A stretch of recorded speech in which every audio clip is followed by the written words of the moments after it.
Hello बच्चों, आज हम चैप्टर नंबर फर्स्ट का लेक्चर नंबर या वीडियो नंबर 6 कह सकते हैं, 6 लेक्चर लेकर आए हैं। और इस 6 लेक्चर में आपकी दो कंसंट्रेशन टर्म्स बची हैं बेटा। एक बची है मोलैलिटी और एक बची है बेटा आपकी मोल फ्रैक्शन। तो जरा ध्यान दीजिएगा, नेक्स्ट टॉपिक है मोलैलिटी।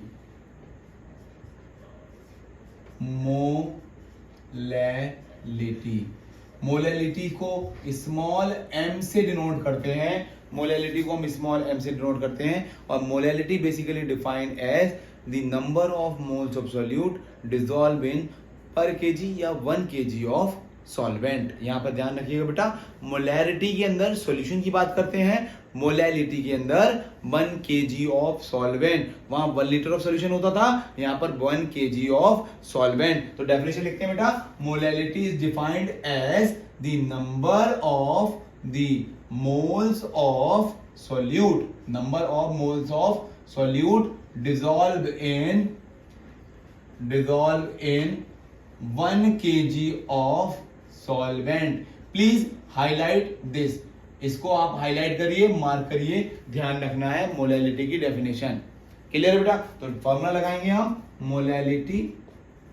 मोलैलिटी स्मॉल m से denote number of moles of solute upon mass of solvent in kg। तो बेटा नंबर ऑफ मोल्स का सेम वही formula, number of moles is equal to बेटा क्या होगा, number of moles is equal to mass by, यानी mass मतलब कौन सा बेटा, given mass by molar mass. सही है बेटा, given mass by molar mass. ठीक है बेटा, this is the formula, number of moles upon moles of solute upon mass of solvent in kg। ये हो गया आपका मोलैलिटी की डेफिनेशन। क्लियर है बेटा? अगर मैं बात करूं सेम कि you have to calculate the molality, तो मोलैलिटी निकालने के लिए क्या करोगे बेटा, मोलैलिटी निकालने के लिए आप बात करें, if 40 gram of NaOH is dissolved in a, if 40 gram of NaOH is dissolved in a 1 kg of water, find the molality of solution। ठीक है बेटा? तो अगर बेटा एक चीज और बताओ, ये तो न्यूमेरिकल है, चलो यहीं पर अगर मैं बात करूं आपसे, ऊपर जाओ जरा, और इसी में बात करूं कि इसकी यूनिट क्या होगी मोलैलिटी की, तो सर यूनिट क्या होगी, यूनिट क्या है बेटा, नंबर ऑफ मोल्स, यानी यूनिट वही होगी मोल्स। मास किसमें दे रखा है, केजी में, तो यूनिट क्या हो जाएगी, मोल्स पर केजी। तो इस तरह के छोटे छोटे क्वेश्चंस हैं कि मोलैलिटी की यूनिट्स होती है मोल्स पर केजी। वहां पर क्या थी बेटा, मोल्स पर लीटर। अब यहाँ आ जाओ क्वेश्चन में, सिंपल सी बात है, कितना है भैया, 40 ग्राम, यानी कि मास कितना हो गया NaOH का, 40 ग्राम। वेरी गुड सर, ठीक है। इस डिसॉल्व इन 1 kg, यानी मास ऑफ सॉल्वेंट कितना हो गया बेटा, मास ऑफ सॉल्वेंट जो है, वाटर है सॉल्वेंट, 1 kg। तो अगर मैं आपसे बोलूं कि मोलैलिटी फाइंड करो, तो सर आपने में फॉर्मूला सिखाया है, number of moles of solute upon mass of solvent in kg। बहुत ही बढ़िया सर, आपने सिखा दिया, बहुत अच्छे। लगाते हैं सर नंबर ऑफ मोल्स, और सर पता ही नहीं है नंबर ऑफ मोल्स, वो वाला फॉर्मूला लगाएंगे, number of moles equal to given mass by molar mass. तो n is equal to gm, कितना है बेटा, gm दे रखा है 40, और सोडियम हाइड्रोक्साइड क्या निकालोगे, NaOH लिखा हुआ है। तो सोडियम का क्या होता है बेटा, सोडियम का होता है 23, ऑक्सीजन का मास कितना होता है बेटा 16, हाइड्रोजन कितना होता है 1। तो बेटा एक नाइट्रोजन एक Na, तो 1 into 23 प्लस 1 एक ऑक्सीजन 1 into 16, एक हाइड्रोजन 1 into 1, या 23 प्लस 16 प्लस 1, दैट इज कितना हुआ बेटा, 24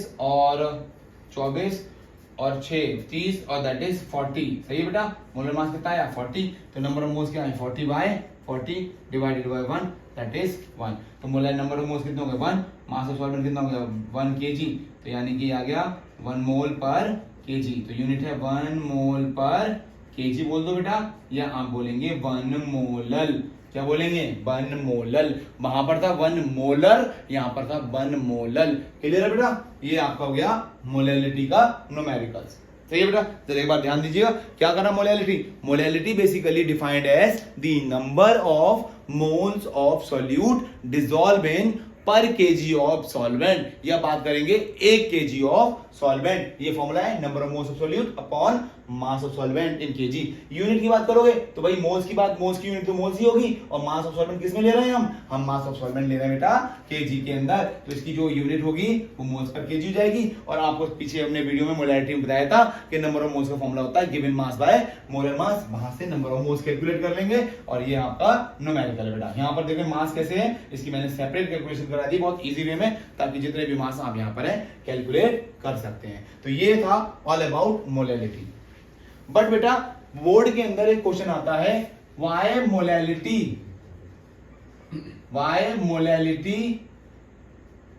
does not depend on temperature. ये बोर्ड का does not depend on temperature. या दूसरा क्वेश्चन आ जाता है, why molality depend on temperature. बहुत ही सिंपल तरीका बताऊंगा, बहुत ही सिंपल तरीका बताऊंगा, बिल्कुल आपको याद हो जाएगा कि मोलैलिटी कौन कौन सी यूनिट, क्वेश्चन बन जाए एमसीक्यू में, आउट ऑफ 4 यूनिट कौन सी टेम्परेचर पे डिपेंड है, कौन सी टेम्परेचर पे डिपेंड नहीं है। तो पहले हम ये बात करते हैं, why molality does not depend on temperature. Question ये भी आ सकता है, why molality depend on temperature. तो molality does not depend on temperature because क्योंकि जो मास होता है, the mass of the component does not depend on temperature, does not depend on temperature. जो भी मास होता है कंपोनेंट का वो टेम्परेचर पर डिपेंड नहीं होता है। क्लियर बेटा इतनी बात? बस इतना याद आपको रखना है कि जो मोलैलिटी में जो मास होता है, मास ऑफ द सॉल्वेंट जनरली बात कर लेंगे, तो वो कंपोनेंट जो does not depend on temperature. Mass of the solvent होता है वो टेम्परेचर पर डिपेंड नहीं करता। क्वेश्चन आ जाए, why molality depend on temperature. तो मोलैरिटी की बात करेंगे तो मोलैरिटी में क्या होता है बेटा, मोलैरिटी डिपेंड करती है, why molarity depend on temperature. तो आपने मोलैरिटी का फॉर्मूला देखा होगा, number of moles per unit volume. Volume आ रहा है तो आपने देखा होगा कि जो वॉल्यूम होता है वो डायरेक्टली प्रोपोर्शनल किसके होता है बेटा, टेम्परेचर। तो मोलर वॉल्यूम जो है वो डायरेक्टली प्रोपोर्शनल होता है टेम्परेचर के। As you increase the temperature भैया क्या होगा, वॉल्यूम भी बढ़ेगा।